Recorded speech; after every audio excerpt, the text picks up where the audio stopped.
Arms. We're here for a special bonus episode because Habemus Papam, we have a pope.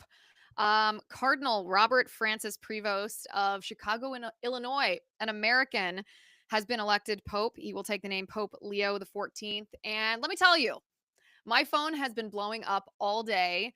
Friends and family alike have been asking me, is this good? Is this bad? What do you think of this pope? He has sort of a smattering of different views on different issues.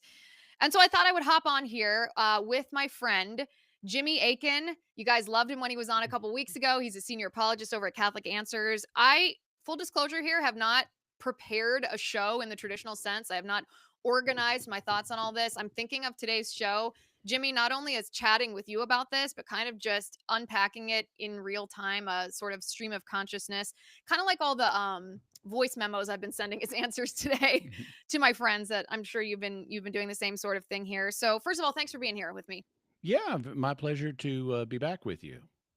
All right. So, I mean, big question here. Let's just start with open-ended. Pope Leo the 14th, Cardinal Robert Prevost, what do you think? Well, I suppose I would say that the College of Cardinals voted broadly in lines with what I anticipated they would do, and I think that's positive. I also think it's interesting to have the first American pope in history, and that's kind of exciting. But these are early days, and Cardinal Prevost does not have a kind of well-known record. In the first Yeah. place, he's only been a cardinal for a brief time. He's only been a cardinal for like a couple of years.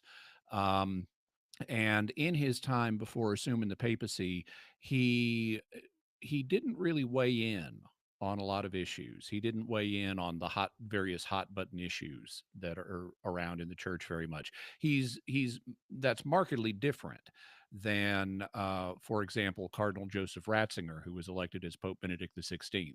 Before he became Pope, he had been a theology professor. He had written numerous books.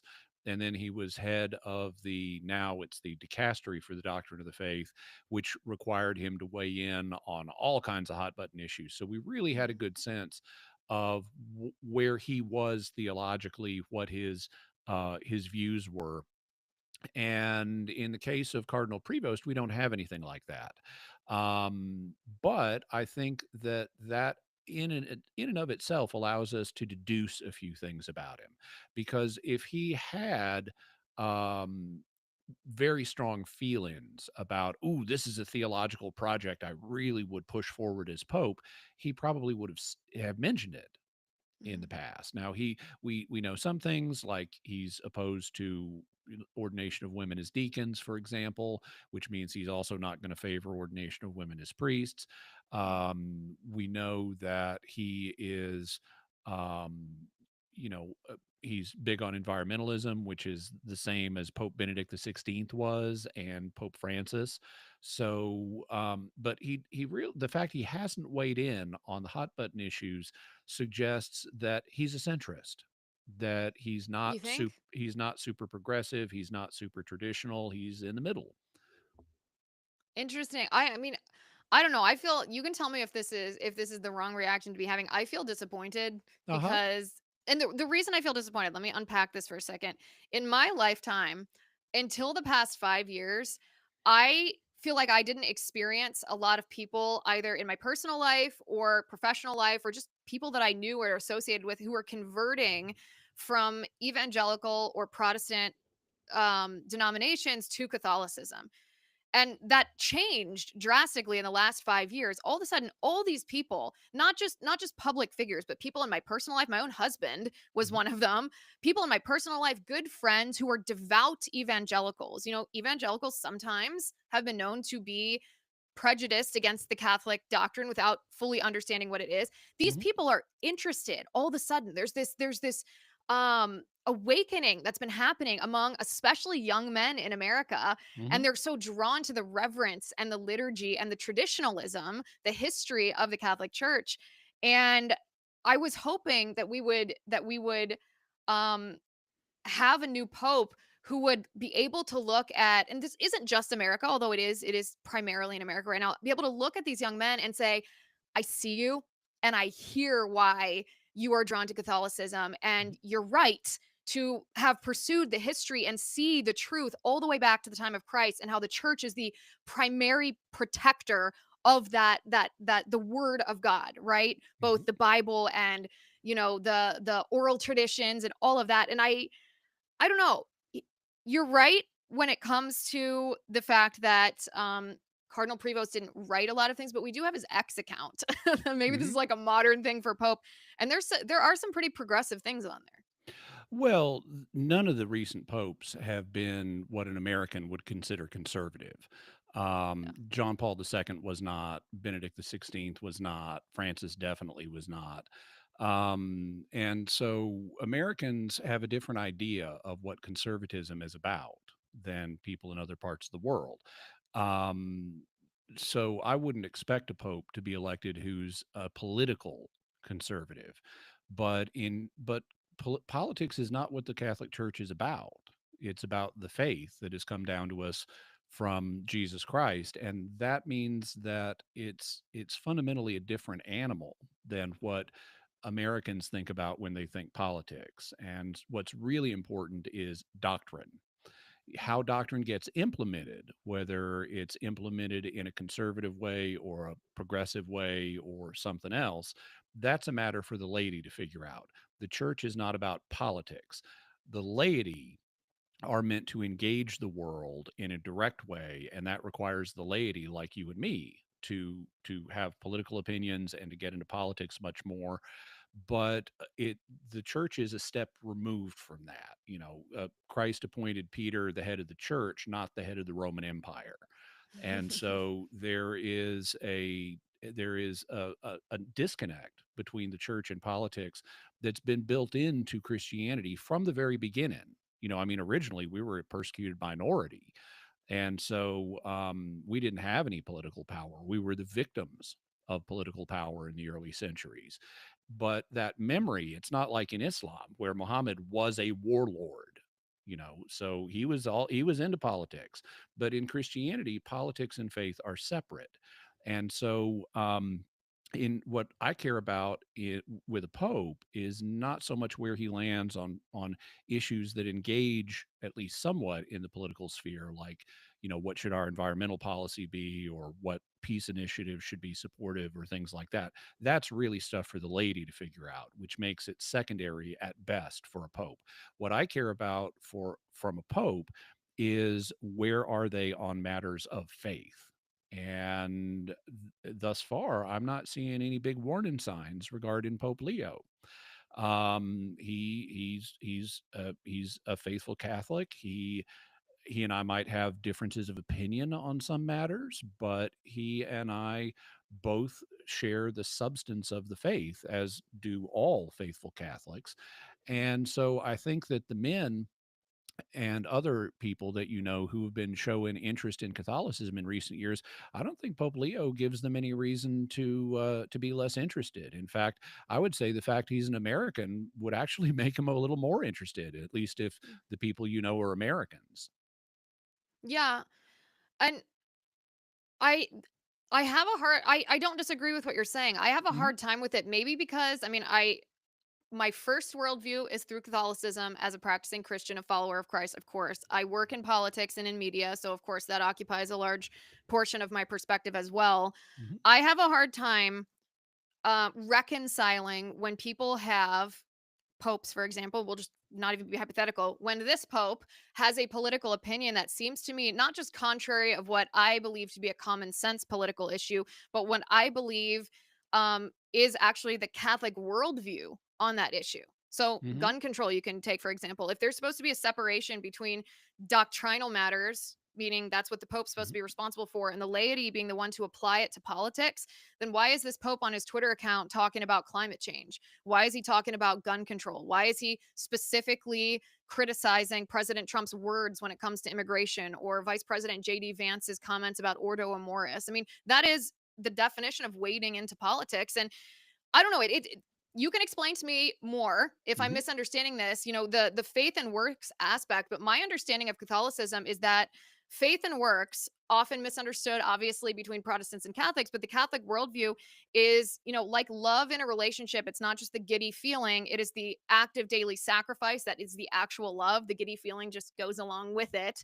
And that's the same with faith. Faith is not just something in your heart. It is, it is an active thing, meaning that's what your works are a demonstration of. And so I feel like that applies to politics, that okay, if you actively are trying to be obedient to Christ and trying not to offend him, then it's not just a feeling in your heart. It applies, and it applies not just to your personal life and your relationship with God privately, but also to our society at large and the way that we treat humanity. Okay, so there are a number of points you raised, and I'm happy to address all of them. First, though, I guess I have I guess a sort of preliminary thought that applies to multiple different subjects you just mentioned.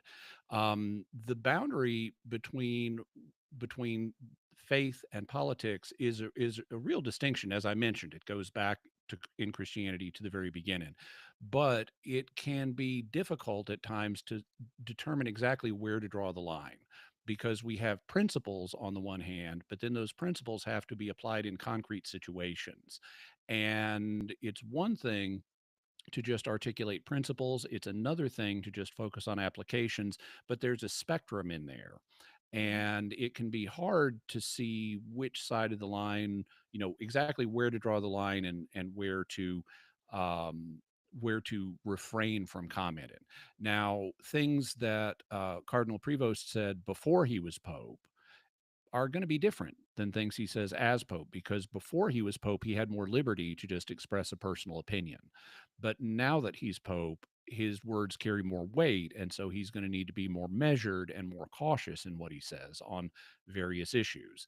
Having said that, I think that the that in the last 150 years, churchmen have not always been successful in drawing the line between principles and applications. I think that in the last 150 years, and especially in the last few decades, there has been a tendency to want to get more in the direction of application than churchmen really should.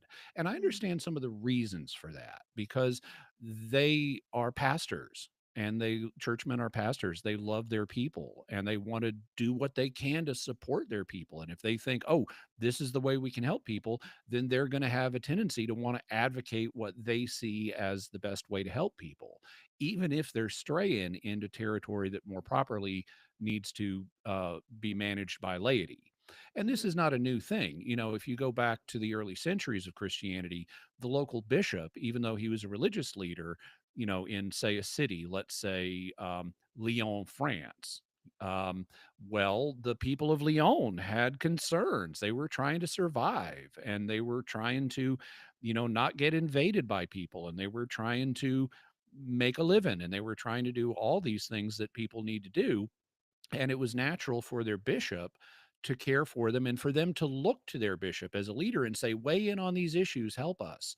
And that would be a natural temptation for their bishop, rather than saying, hey, I can tell you principles, but you got to figure it all out on your own.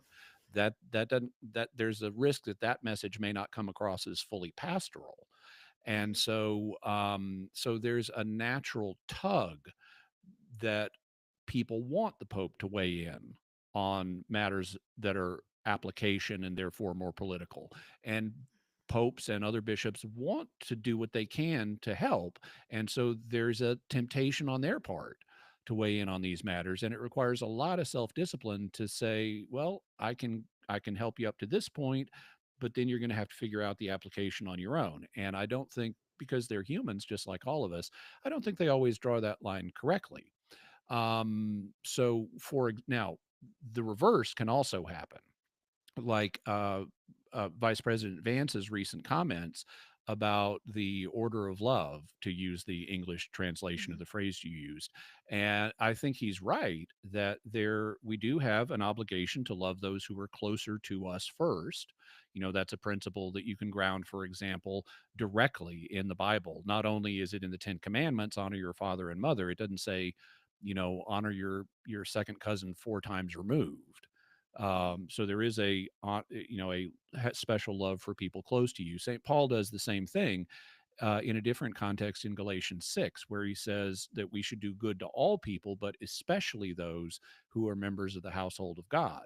So there is this order of love where we have greater duties of love towards those who we have greater ties with. That's very true. At the same time, if you are um, taking that principle and applying it to immigration, which is a hot button issue that people have very different opinions about, you may expect some pushback from people on the religious side of things, because what that looks like is and I'm not saying that Vice President Vance intended this at all, but to various people, it looks like trying to use the order of love principle to support a particular immigration policy that is controversial. And so I can imagine why someone like Cardinal Prevost or Pope Francis then gave a little bit of pushback to that, so just so if for no other reason, so that people wouldn't see Christianity and its principles tied to particular immigration policies. Also, a lot of churchmen have a particular care for people with immigrant backgrounds, because immigrants, are disadvantaged in various ways. If they were happy with the way things were going where they were from, then they would have stayed there. They wouldn't be trying to immigrate to Europe or to the United States or places like that. They'd be happy at home. Now, that then leads us to the question of what's the best way to help these people? Is helping them to enter these places like Europe or United States, is that way the best way to help them? Or is helping them fix their problems back in their homeland so that they don't desire to immigrate? Is that the best way to help them? And, there are a lot of issues and decisions and trade offs that need to be made, which is part of politics. But this is something where people's feelings definitely, get engaged. So that's kind of that's sort of my meta thought. And then also some of my thoughts on the immigration issue. You also mentioned, I believe, gun control and environmentalism. And when it comes to gun control, the Catholic Church doesn't actually have a policy on this. If you study church documents, there are statements that deal with arms trafficking, but arms trafficking is not the same thing as gun control. And there are places in the Catholic world, like Switzerland, where people are required to own guns. So it's not like there's a one size fits all thing here. Personally, I'm a big fan of that old saying, when seconds count, the police are only minutes away. So I would advocate a pretty generous gun ownership policy. But this is not a matter where the church has a teach-in and different individuals are able to have their own opinions on this matter. So I guess that's what I have to say on that one. When it comes to environmentalism, one of the things that I think, all can agree on as Christians, because God put us in charge of the earth, we need to be wise stewards of his creation. And the question is then, what's the best way to do that? And that's a matter that, is partly dependent on science. And the results of science are always provisional. Science never gives you certitude. And frankly, I think a lot of the recent science has been cooked. Um, but again, it's an area where people have, you know, I'm not a scientist of environmentalism, and neither is the Pope, and either any of the recent popes. They're doing the best they can with the information they've encountered, and there's room for divergences of opinion here. But one of the things that we can agree on is that there are common principles of stewardship. And then how you apply those principles is where you get into a diversity of opinion. And that was acknowledged by Pope Francis, and I would expect Pope Leo to acknowledge the same thing. Yeah. Yeah. I so essentially the word that's coming to my mind here is there's nuance to Mhm. all of these things. I think a lot of, and I'm probably included in the group that I'm about to describe, a lot of us in America expect a pope to fall into our political binary for Mhm. us to be able to analyze him through that paradigm. And that's not necessarily how it works. Although he is American, so maybe he would fall more into that.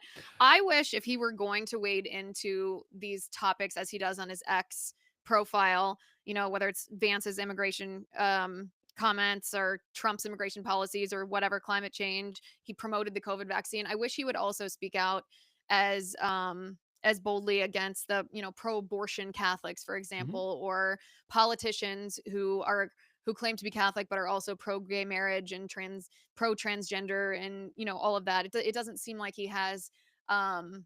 It seems like he has a bit of a double standard on the issues that he calls out, which is why I wouldn't I judge would too categorize him as a quickly. progressive a little bit. Yeah, I wouldn't judge too quickly on that because he has made statements regarding gender ideology, and he I think we have that. opposed. Now, this he may not have said this on X, but when he was a bishop, an archbishop in Peru, he opposed the teaching of gender ideology in Peruvian schools. And one of the things he said was that the ideologues who are pushing that stuff are promoting genders that, in his words, don't exist. Yeah. So he has been active on this. Now, he may not sound all notes as loudly as you or I might, Yeah. but he has been speaking out on various things. He's also opposed to abortion. He's been very Yeah. frank about that. And so was Francis. He compared having an abortion to hiring a hitman. But that didn't tend to make a lot of headlines in the United States. They tended because the left-wing media here in the United States has an agenda, and they tend to want to suppress things that run contrary to the narrative they want to promote. Now, if you are someone they want to paint as a villain, they're going to pounce on every anti-abortion thing you Mhm. say and trumpet it to the rooftops to try to make you sound like a villain. But Yeah. if you're not someone they want to paint as a villain, like the Pope, they don't want to make the Pope sound like the villain. Then if you say something in defense of traditional Christian morality, including pro-life stuff, they're going to bury that and they're not going to report it at all. So we can't really look at the media and what it reports on these matters Mhm. as an accurate representation of what the truth is about someone's views. We have to dig deeper than that. And when you dig deeper than that with then Cardinal Prevost, he actually has been listed by various sites that have looked into it as quite conservative on Christian morality. Mm. Yeah, actually that's a really good point about the media, because if we're I mean my contention or my issue that I just articulated was, oh, he's speaking out more loudly about climate change or gun control than he is about gender ideology, but maybe it was the amount of reporting that those comments garnered and not the strength of his comments. This is the quote, by the way, it is worth Mhm. reading. He said, quote, "The promotion of gender ideology is confusing because it seeks to create genders that don't exist." Yeah. That's a beautiful comment. It's easy to understand, well articulated, rooted in Yeah. truth. Now Um, imagine if an American conservative figure had said that. Like, let's yeah, say Donald Trump said that. Oh, what the media would do with that, trying to paint him as a villain. So the substance here on that point is the same. It's the same as the traditional Christian view. There's two genders. yes. But they'll report on it. If they can make you look like a villain, they're going to suppress it if they don't want to make you look like a villain. Yeah, and some of the other good doctrinal positions that he's taken, he's very sound on marriage between one Mhm. man and one woman. As you mentioned, he's very pro-life.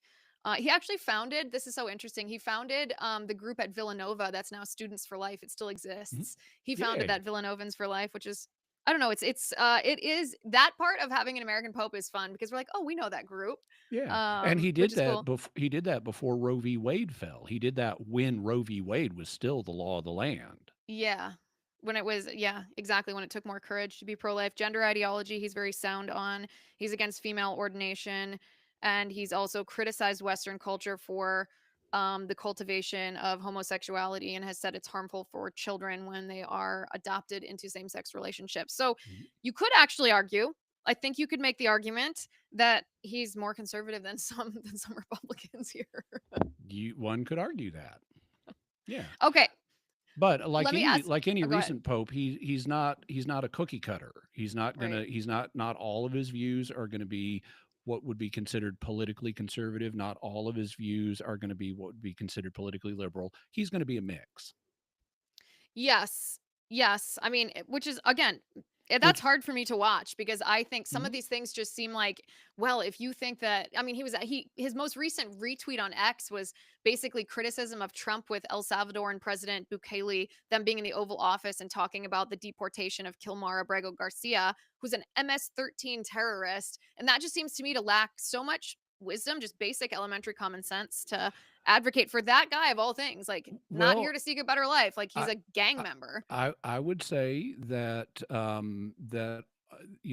all of the people who disagree with me on various matters are showing a lack of common sense, but I imagine you would say the same thing, but I don't want a pope who is a carbon copy of me. I mean, on one level, I would love it, Mm, but convicting. actually, that would be bad because there's 1.4 billion people in the Catholic Church, and there's more than 2 billion people in the Christian world, and the Pope is effectively the leader of the Christian world, even if people are not Catholic. He's the global Christian face Mhm. of anybody alive today, and so there are all those, and then there's billions of other people who need to be evangelized, and they all have different views. And Mhm. if a pope were identified with one particular school of thought, like especially a political thought, which is naturally polarizing, it would cut off his ministry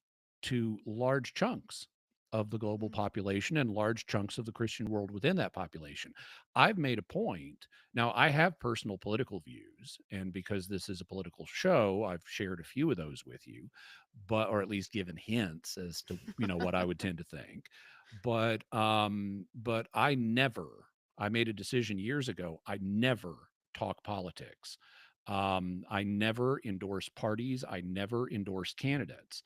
And I strive to the extent possible to keep my activity as a Christian separate from that for the Mhm. very specific reason that if it were known that Jimmy Akin is a Trump Republican or Jimmy Akin is a Biden liberal or whatever, I would instantly lose my ability to minister to half the audience.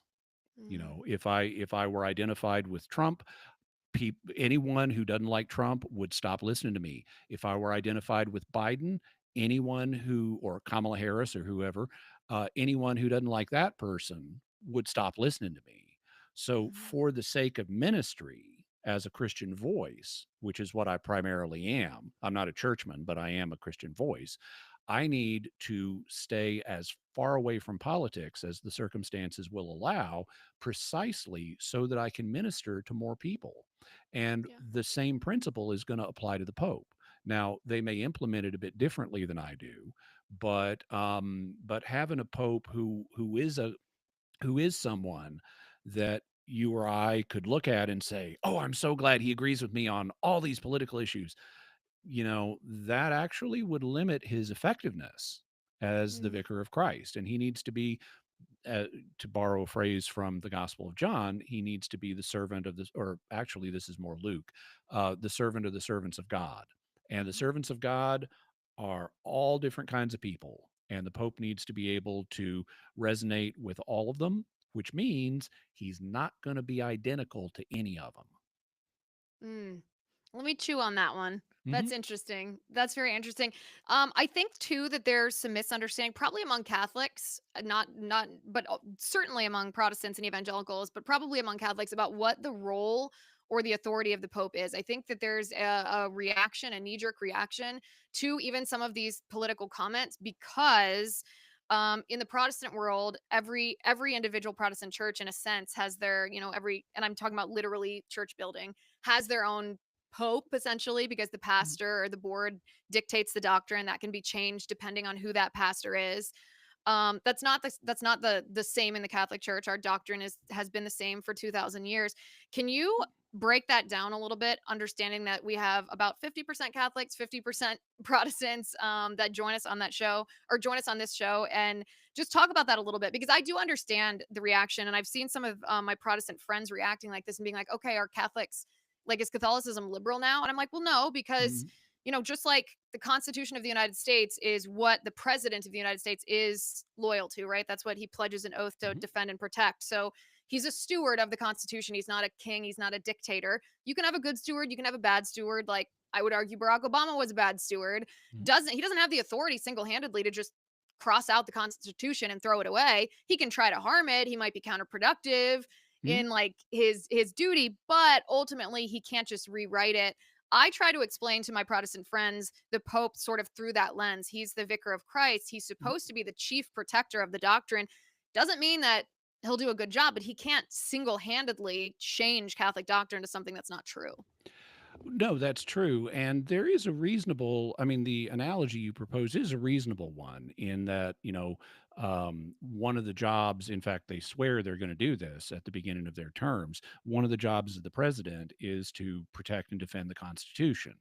And so they're servants of the Constitution. And that's the Catholic understanding of what the Pope is with regard to the content of the Christian faith.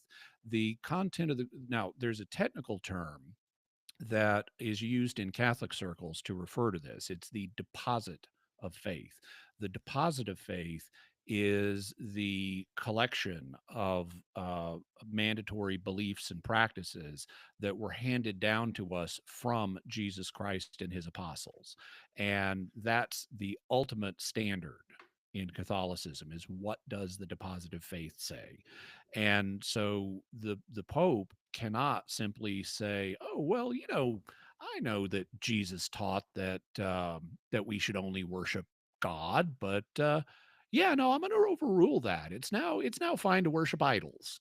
You know, that's or similarly, I know the 10 commandments say that lying is wrong, but nah, everyone can lie now. There's no restrictions on lying. That's so second millennium BC. So the Pope's job is not to make doctrine. Now he is called upon to rule on, is this consistent with doctrine or not, and how should we express the doctrine, but he can't simply overturn it and overwrite it and things like that. He is held accountable to Or it. create it. What no, and he can't create stuff out of nothing. The deposit of faith has been, since it's handed down to us from Christ and the apostles, it is closed. It ceased with new content ceased being added to the deposit with the death of the last apostle. And so that is a closed body of divine revelation. Now, there are questions about how do you interpret it, how do you put the pieces together. Like initially, we had all the data for the Trinity in the deposit of faith, in fact, in the New Testament itself, but it took several centuries for the doctrine of the Trinity to be hammered out. That happened, the language of how do you put these pieces together, how do you articulate it. That happened in the fourth century when the First Ecumenical Council of First Nicaea was held in 325, which defined the divinity of Christ. And then the Second Ecumenical Council, or First Constantinople, was held in 381, which defined the divinity of the Holy Spirit. And so at that point, you had the modern doctrine of the Trinity expressed in an infallible way. Um, so you can take the content of the deposit of divine revelation and flesh it out and figure out how to articulate it. Like, okay, God is a trinity of person. There's one God who is a trinity of three persons, but and but modern popes and councils and the bishops of the world at large cannot simply overturn or invent doctrine. Yeah, and I think that's a point that might seem simple, but it is very widely Oh, misunderstood. it especially is today because the way the ministry work, the way the media works today, Yeah. they want to treat everything as if it's political, and therefore all laws are subject to revision. Yeah. So oh, we just need to get the right pope in there, and then And then he gay can marriage might be okay if the gay new pope says marriage it and is. women's ordination and Right. abortion and everything. Right. Right. So what do you think the issues um will be, like, the you can call them the pet issues, I guess, or the issues Mhm. that he'll primarily address? What do you think will be sort of the defining identity of Pope Leo's papacy? Well, I think it's too early to say. The fact that he's a centrist means that he doesn't seem to have particular theological agendas. that he's wanting to promote, Mhm. and the beyond, just general stuff like, stuff that's not controversial. He doesn't have any controversial opinions that we know of that he's determined to promote. Mhm. And even if he had, as a cardinal, he might conclude that I need to set aside my personal preferences now that I'm pope. This is something that Pope Benedict famously did. As Cardinal Joseph Ratzinger, he had a bunch of opinions. And when he became pope, he one of the first things he did was say, one of the things he had not been known for, or that at least a lot of people were skeptical of him regarding, was interchristian dialogue.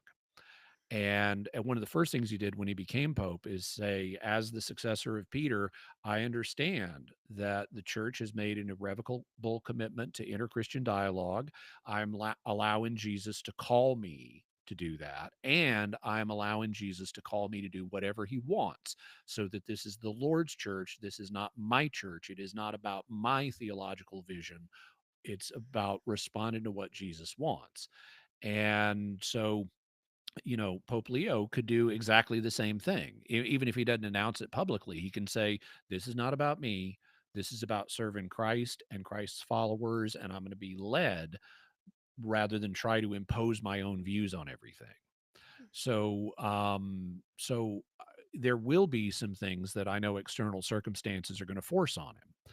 One thing that's going to be forced on him is the German synodal way, which, for people who Mhm. may not be familiar with it, is a movement that started in Germany early in the Francis pontificate, where they formed a kind of national German council that wanted to overturn a bunch of things in Catholic faith and practice. And this played out over a number of years. The Vatican was very cool to this. Pope Francis was very cool to this. He opposing it.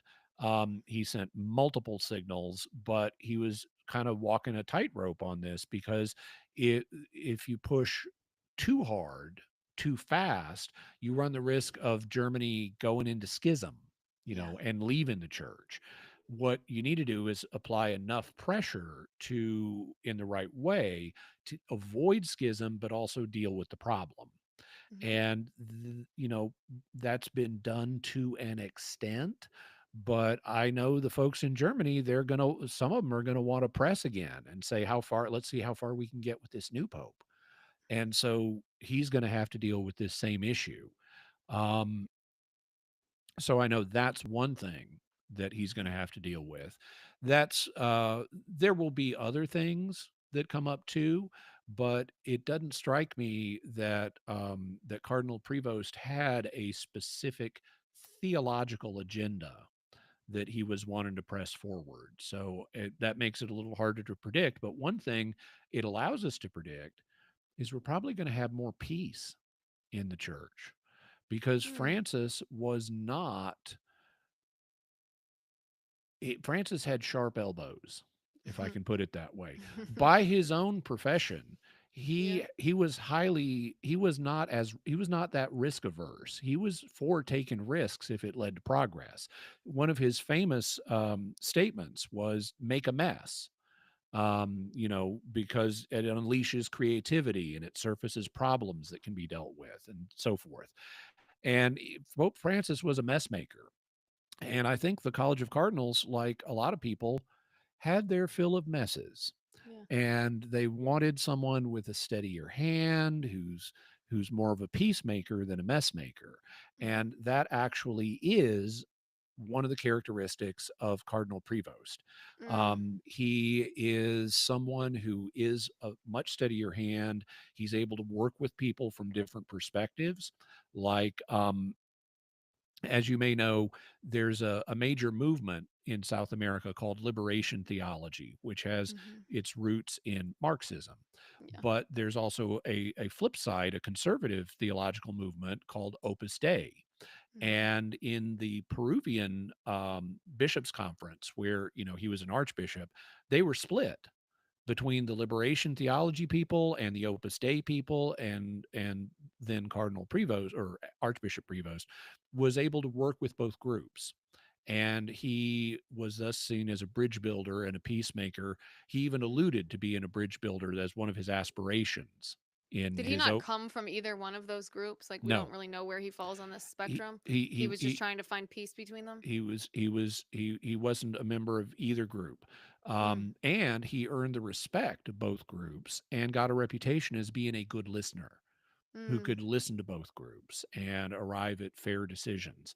And so this is very different than Pope Francis's "let's unleash the forces of creativity by making a mess" approach. And mhm, so I think the cardinals were looking for someone who would be more of a peacemaker than a messmaker. And that's one of the reasons they elected Pope Leo. He shows the signs of being a peacemaker. And so I suspect we're going to have a less rambunctious time during his pontificate. It may or may not work out that way, but that's what the early signs suggest. that's really interesting. What do you think how do you think he'll address the Latin Mass? I mean, that was one of maybe one of the most contentious public issues among Catholics, even here in the United States, let alone around the world, because Pope Well, Francis seemed to go back and forth. yeah. So it it it was a controversial. So we're talking about the traditional Latin Mass, the one that was used Yes. before 1960, before the late 1960s, and that assumed a larger profile here in America and in France than it did in other parts of the world. Um, in terms of what's going to happen here, and Pope France, now famously, Pope Benedict had issued a document that allowed a very generous celebration of the traditional Latin Mass, which I was all in favor of. I don't personally attend the traditional Latin Mass, but I'm very much in support of it and all of the different styles of liturgy that the Catholic Church has approved. Because there are the Eastern Catholic rites, and they all have their own liturgies too. And I see all of them as enriching the church, including the traditional Latin Mass, and I'm in favor of having it broadly available. Um, Pope Francis then came in, and his advisors told him that, yeah, the it's becoming a source of division. There are lots of people in traditional Latin Mass communities that are opposed to you and that are Mhm. opposed to Vatican II and That's true. that are building up a lot of anger. And it is true to some extent that that's what was happening.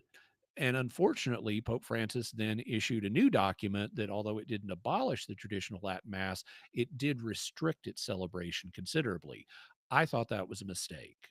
I would not have done that, because there are many, many people who are attached to the traditional Latin liturgy who are not angry and opposed to Pope Francis and opposed to Vatican II. That was a recent church council, and things like that. And they're not festering with anger. What happens is some of the big internet influencers who are fans of the traditional Latin Mass were acting like jerks. And it's like, when you're in third grade, the loudest, most rambunctious kids get the attention and can ruin it for everybody. And that's what these big Catholic traditional Latin Mass internet influencers did. They ruined it for everybody because they were acting like colossal jerks. And so a question is, well, what's the new pope going to do? And the answer is, we don't know. I have heard that Cardinal Prevost actually would celebrate the traditional Latin Mass privately. Oh, wow. I don't know that that's true. That's unconfirmed. If it's true, or even if he just wants to extend an olive branch to this group that his predecessor honked off, Yeah. which is kind of part of what you may want to do if you're trying to work with people of different perspectives, even if it's not your perspective. He may re-liberalize the celebration of the traditional Latin Mass. On the other hand, he You may wanna leave talk about things. unity. Yeah. That On would the be other, an incredible act of unity. so I don't think we know at this point, but it's a possibility. Yeah, that will be interesting to see. That would And the effect that that would have on American Catholics too, especially some of those influencers, that would be interesting. Now, when Mhm. it comes to the conclave itself, I mean, I tell I you what my recommendation would sure. be Yeah. for the influencers who have been so anti-Francis and so forth and anti-Vatican II and things like that. Now, some of them are so far gone they're effectively in schism. They're not even part of the Catholic Church anymore. But for others who are still Catholic, I would say that if Pope Leo liberalizes the celebration of the traditional Latin Mass, thank God, thank Pope Leo, and learn your lesson and stop acting like jerks because that's what produced the restriction in the first place. Um, do we wanna for informational purposes, do we wanna say who we're talking about here? Are you trying not to beef? I don't I follow a similar policy that I do with politics when talking about church politics. I talk principles, not names, Okay. at least Not normally. even one name? Nope. Mhm. Um, everyone in the live chat is gonna be suggesting names here in just a moment. Okay, so when it comes to the conclave, though, I think this Mhm. is very interesting. The black smoke and white smoke tradition, Mhm. um, apparently, is relatively new, Mhm. considering like compared to the length of the Catholic Church. It was first used in the mid 19th century, 1878, with the Pope Leo the 13th. So the last Mhm. Pope Leo was the first time the smoke signals, white and black, were used, which I find to be interesting. Do we have any idea who the runners up to Pope Leo were, or is that something we're never gonna know because of Pope this Leo oath the of abs 14th. Yeah, the 14th, I'm sorry, the current pope. Well, we don't know for sure. But we will probably get a better view of that with time because in recent conclaves, it almost inevitably leaks how it, at least in general terms. Now, sometimes there are conflicting accounts of exactly what happened, and if you go on Wikipedia and look up the last several conclaves, they have a page. You don't look on the Pope's page like John Paul II or Benedict the 16th. You look up conclave and the year. So like Mm, conclave of 2025, conclave of 2013, conclave of 2005, and so forth. And they'll have at least what has been reported about what the votes were and how the voting progressed. mm. And we, we can't say for sure that that's accurate, but after a conclave is over, you know, Does even that though they oath, like, continue though? Like, oh is yeah, this just speculation on these pages? Because I could no, no, speculate who the no. runners up might be. The thing is that yeah, they swear that they're never going to reveal this, but then you also got to recognize you're dealing with Italians, and Italians do not parse law the same way Americans do. Americans, like with stop signs, Americans, you'll here in America, you'll see a stop sign out in the middle of the desert, and the Americans will all stop. You go to Italy, you see a stop sign, people are blowing past it. They have and part of the reason is we have different types of cultures. Mhm, America is what's known as a low, sociologically, is what's known as a low context culture. That means you don't need to know that much beyond what's explicitly written down. Italy, by contrast, and this is also true of Arab countries, is a high context culture where they don't write law so much as the law lays down general principles, but you also need to know the unwritten law the of, spirit of the law. but there's an exception for this and there's an exception for that, and it would be mind-numbingly tedious to spell it all out. And so they don't. Mhm, Americans, by contrast, with our low context culture, we want every single exception spelled out in the law itself. mhm, Italians, from an American perspective, have an extremely relaxed approach to law because they want to say, well, I've got the unwritten law in my head, and so I know what all the exceptions are. And so it's understood by them that, and by various other high context cultures, that there are exceptions to the secrecy oath. And so it inevitably ends up leaking. We get a pretty good idea. I don't know I love this as any, a journalist, by the uh-huh, way. yeah. Any kind of ethical leaking that you can convince me is moral, I'm on board with. um, the only thing I've heard about alternative candidates this time is that now one of the things as soon as Pope Leo was apparently elected on the fourth ballot. They did one Yeah. ballot yesterday and three ballots today. Maybe he could have been elected on the fifth ballot because they were limited to four ballots today. But Mhm. my understanding it was after the third ballot day, which means the fourth ballot overall. Okay. And that's about as fast as a pope's going to get elected. Nobody gets elected the first ballot because they're just figuring out who are the candidates that have at least some votes. I don't know that we've ever had a pope in modern times elected on the second or third. Fourth is about as quick as it goes. And I predicted there, and what that meant is the Cardinals were able to come together very quickly because this is not a majority election. This is not like in the United States where you get 50% plus one vote and you're elected. It's a supermajority. It's two-thirds plus one. So two-thirds plus one of the Cardinals had to come together in just four ballots around around Cardinal Prevost. And that told me he's going to be a centrist. He's going to be people on both sides of the theological spectrum could live with. Mhm. Otherwise, he wouldn't get that many votes.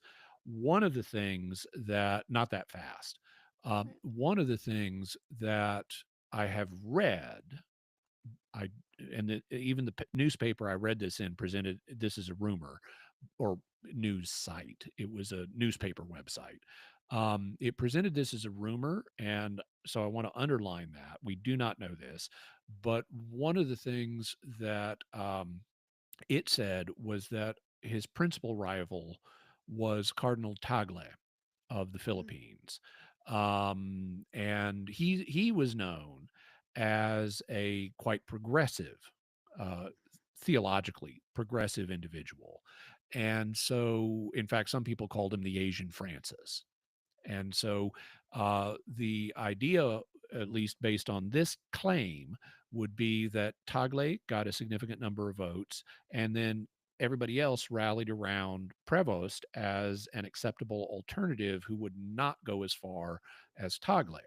And that seems reasonable to me. It seems, he's anyone who gets elected this fast is going to be a centrist.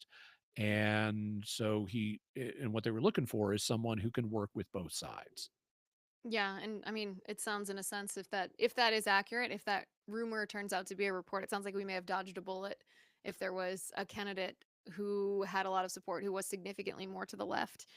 Um Interesting, interesting. So what happens now? I mean, this morning this cardinal was Mhm. didn't know if he would be the pope or not. It's not like they officially run campaigns. I don't know what the politicking looks like inside the Sistine Chapel. If The they're like, "Hey, rule vote for my friend," or I don't know well, what it's like they do share their thoughts on who would be a good next pope, but they before don't before conclaves. before and during conclaves. What they don't do is campaign, um, especially not for yourself. There's this is a famous old saying: "He who enters a conclave as a cardinal as a pope leaves as a cardinal."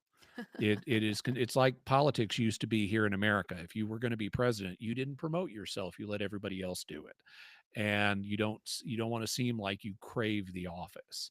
And in fact, most of the cardinals don't because the Yeah. responsibilities are enormous. And there is in fact a room that so what happens is after the two-thirds plus one vote is reached, there's an official who asks the new pope, do you accept your election to the papacy? And if he says yes, from that moment he's the pope. And then the second Oh, question really? is, yeah, and then the second question is, by what name do you wish to be called? And then he gives the name. And Does he have to know then right then? he makes the decision right then. If he hadn't Oh, wow. now he can probably, because it takes a few ballots, he can probably see. I mean, I remember um, Cardinal Rat or Pope Benedict said as Cardinal Ratzinger, he could see it was likely to go his way, and he compared it to watching a guillotine drop on himself. And but that gives him a little time to think about, Yeah. what name do you want to pick. And actually, if my memory serves, there have been popes who needed a little extra time to think about what papal name they wanted to use. Yeah. But after they pick the papal name, they then take you off into this room where they've got the vestments and stuff to put on as the newly elected pope. Yeah. Pope Francis didn't wear any of those, but Pope Leo returned to wearing Yeah. them, which is a I sign liked of seeing that. yeah, and it's a sign of continuity with a return to papal tradition and continuity with the pre-Francis popes. Um, but they call this room, and they let you be alone. And I'm sure that like one of the things they do there, because you noticed Pope Leo was reading from a couple of sheets of paper he'd written his speech on. I'm sure he wrote that. That's part of Mm, why we had to wait, is because he was writing what he was going to say. yeah. But they call this room the room of tears because reportedly there have been popes who have accepted, but then been so overwhelmed by the burden Yeah. that they just broke down and needed time to compose themselves before going out and greeting the public. Which is, I mean, it's very moving. It's very, Mhm. it's a much healthier Mhm. mindset than American politics, where we do promote, Yeah. where candidates do promote themselves. Um, so what happens in the next day and week? I mean, if he becomes pope the moment he accepts, and Mhm. then within, I mean, what was it, a couple hours? It wasn't even a couple hours. He It was was like an hour introduced or something. an hour. Yeah. He was introduced to the public. I mean, it's not like he has time to put together his cabinet of officials and plan what his first policy priorities and his day one agenda is Mhm. going to be. Like, what does the next day, week, month look like? Does the Vatican have like standing staff? Does he bring in his own? Mhm. Like, what happens now? No, they have their own staff, and so he doesn't need to hire staff. Each of the different departments over at the Vatican has a head that's a cardinal, and they all lose their jobs when a pope dies. Hmm. And so it's up to the new pope to either reappoint them or appoint someone else. And normally, most all of them get reappointed, because they've already shown they can do the job. And so there's not much reason to change most of the time. There can be exceptions to that. My understanding is tonight the Pope had whoever the new Pope was going to be. He's going to have a gathering with the cardinals that elected him as a kind of brotherly moment with all of them before the pontificate, the real work of the He's pontificate. probably like, "Don't leave me." Yeah. um, I remember a story from the second of the 1978 conclaves because after Pope Paul VI died, they elected John Paul I, and he only lived for 30 days. He Mhm. unexpectedly died, and so they all came back, like a month later, and that's when they elected John Paul II. And there's a story from his gathering the evening after he was elected pope with his brother cardinals, and he's from Poland, you know, so he's like drinking beer and eating sausage and singing Polish songs. And some of them are like, "What are we in for now? This is not a stable Italian like we're used to." And so anyway, there's that gathering that's probably it may be going on even as we oh actually it's probably over now Rome time. Yeah, it's probably late there. But then he's got to decide where he's going to live. Traditionally, the Pope lives in what are called the papal apartments. Mhm. Pope Francis broke with that. They have a guest house at the the House of Saint Martha, after Saint Martha in the Gospels because she showed hospitality. She was making sure everyone in Jesus's group was getting stuff to eat, and she's tending to everybody's needs. So it's called the House of Saint Martha. And Pope Francis decided, and that's where all the cardinals stay during the conclave. They do their work of voting in the Sistine Chapel, and then at night they go back to the House of Saint Martha, and then they Mhm. just go between those two places and I nowhere actually else. wondered about that yesterday. I wasn't Mhm. sure where they went. Yeah, they used to actually sleep in the Sistine Chapel on cots, Oh, that's cool. but they changed that to make them a little more comfortable. They gave them private rooms, which are very simple, in the House of Saint Martha. And Mhm. so after he was elected, Pope Francis said, "It's not good for me to live alone, so I'm going to just stay at the guest house at the House of Saint Mm. Martha."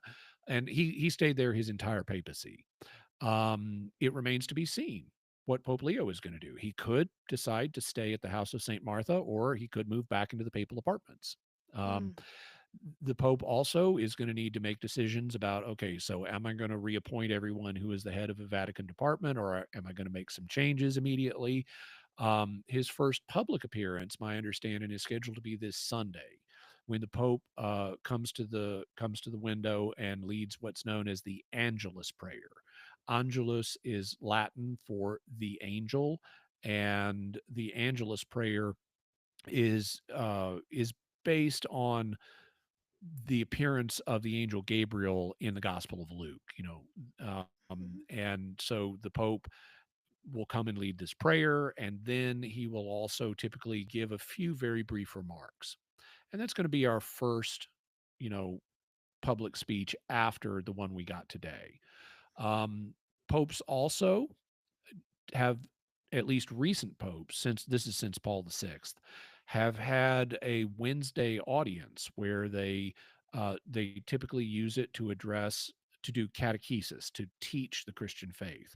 And so there is typically a Wednesday audience where the Pope will give his catechesis or instruction in the Christian faith for the week. And this is just a basic repetition of principles. It's not theologically groundbreaking. It's just to remind people of principles of the Christian faith. So, assuming Pope Leo continues with that, he may finish out the cycle of instruction that Pope Francis was doing before he embarks on a new one. I assume he's going to keep up the Wednesday catecheses. It's because it's one of the few regular occasions for the Pope to engage with the general public. Mhm. Um, and then he's going to start writing a document.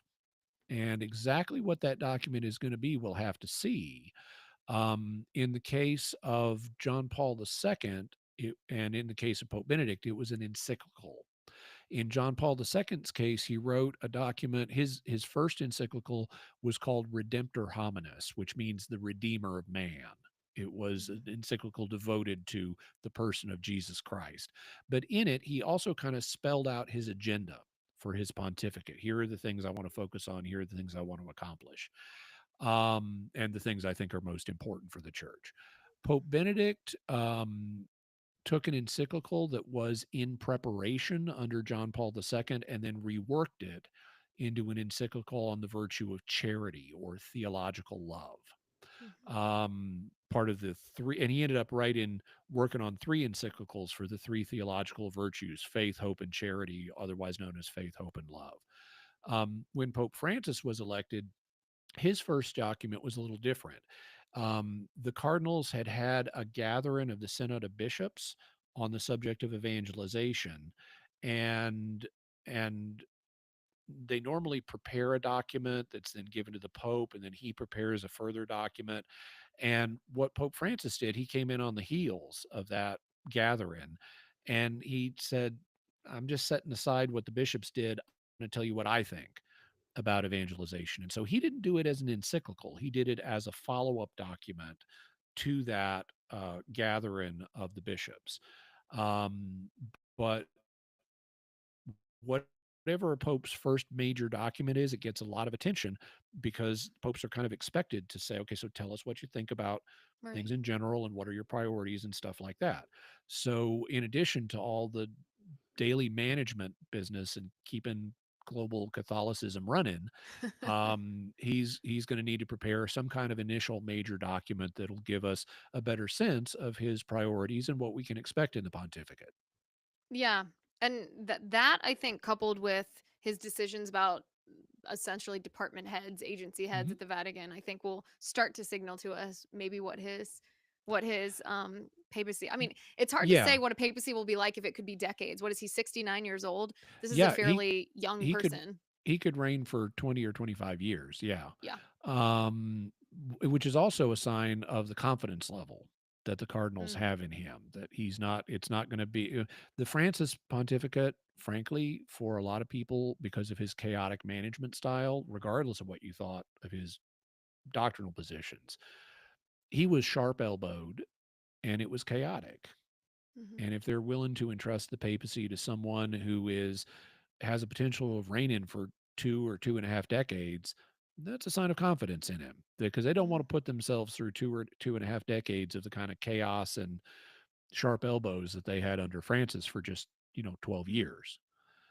Yeah. Um, the uh, I was going to say, my guess is that Pope Francis won't change any of the major department heads.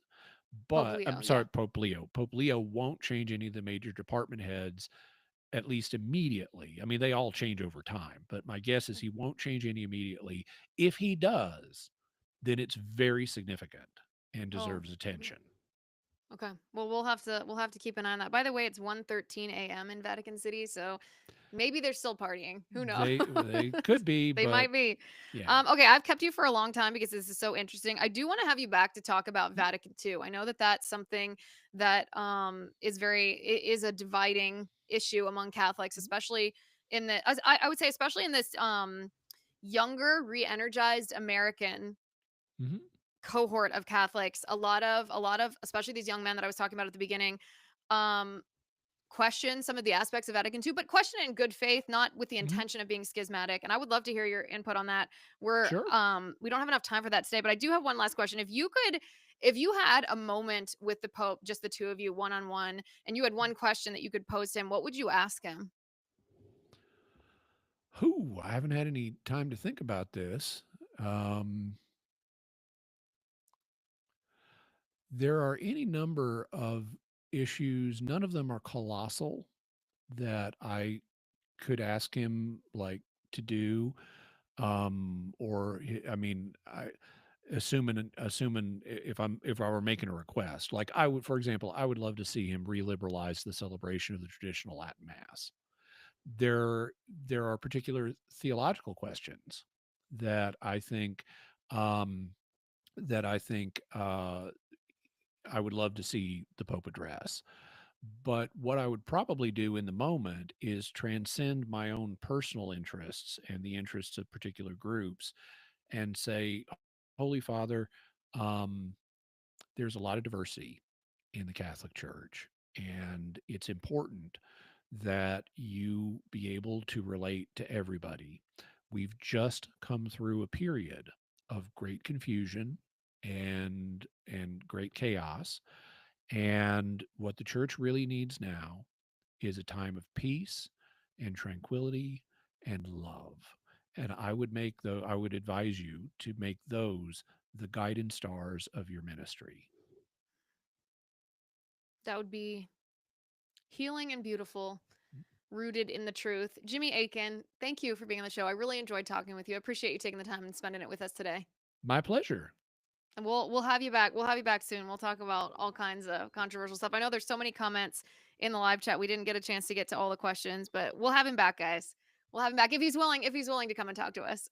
It was so nice to see him. Also, by the way, we definitely are going to be addressing President Trump pulled the nomination of Dr. Jeanette Nishiwat, the woman that he had nominated to be Surgeon General. We of course did an expose back on her in November, showed her to be a COVID freak who promoted the masking of children, called the mRNA jab a gift from God, praised Facebook for censoring so-called anti-vax information, etc.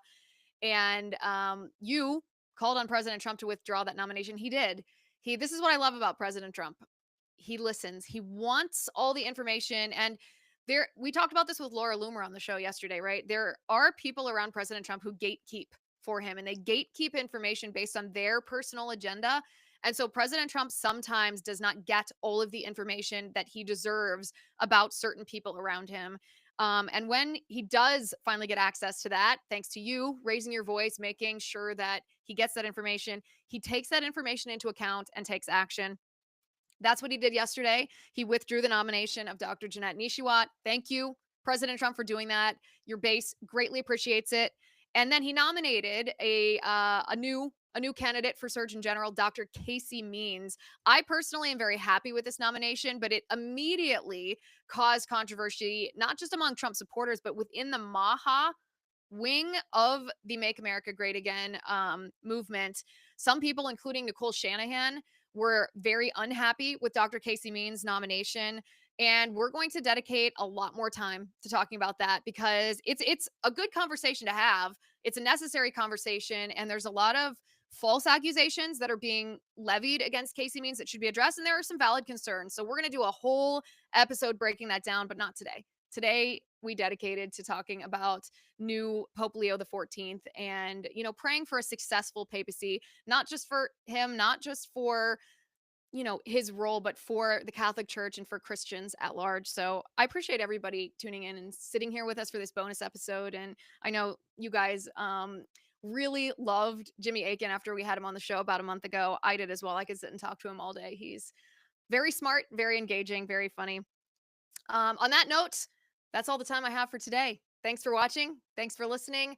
I'm Liz Wheeler. This is The Liz Wheeler Show.